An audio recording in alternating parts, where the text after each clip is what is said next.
ছোৱালীজনীয়ে প্ৰশ্ন কৰিছে, মা কি হয় এইবোৰ কলা কলা?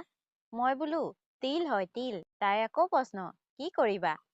তিলৰ লাডু বনাম। এইদৰে আজি তিলৰ লাডু বনাবলৈ আগবাঢ়িলো। পিছে মই মানুহজনী কিমান চাপৰ এই ফুটেজটো চাই অনুমান কৰিছে নিশ্চয়। পিছে কি কৰিব, আমাৰ দিনত কমপ্লেইন নাছিল যে, মায়ে আমাক পইতা ভাত খুৱাইয়ে তুলিলে। যিহেতু তিলখিনি শুকালে, এতিয়া বলক পাকঘৰতে কথা পাতো।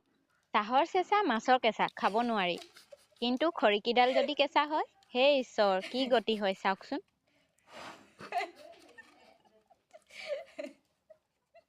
শেষত উপায়ন্তৰ হৈ জুই হলা কাঠি এডালকে নষ্ট কৰিলো।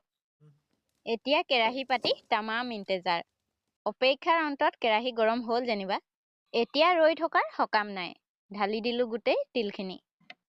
পাকঘৰৰ বেৰখিনি মচা বেছি দিন হোৱা নাই যে, শুকোৱা নাই আকৌ। কেমেৰাত ভাল নালাগিবও পাৰে। তিলখিনি গৰম হৈ ফুটা ষ্টাৰ্ট কৰিছে। এতিয়া তিলৰ শব্দ এনজয় কৰক।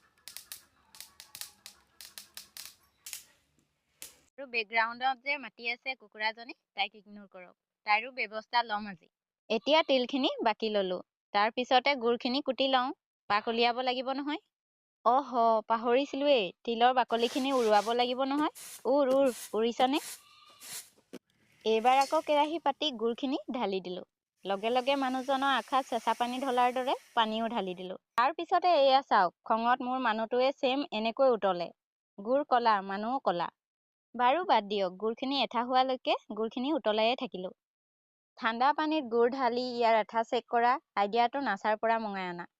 আৰু আঙুলিৰে চেক কৰাটো বিদেশত গৈ ছমাহ কোৰ্চ কৰি শিকি অহা। অলপ বেছি হ'ল নেকি?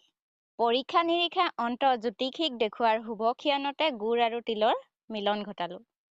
এতিয়া ভালদৰে সানমিহলি কৰি ললো। এতিয়া বলক লাডু বনাওঁ।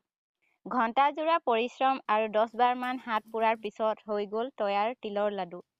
ৱাও, কি কিচকিচিয়া কলা লাডু। হাইলাখ মোৰ মানুহজনৰ চেহেৰাটোৱে আৰু। বাৰু আজিলৈ আহোঁ। আপুনি ভিডিঅ'টো ক'ত চাই আছে বাৰু?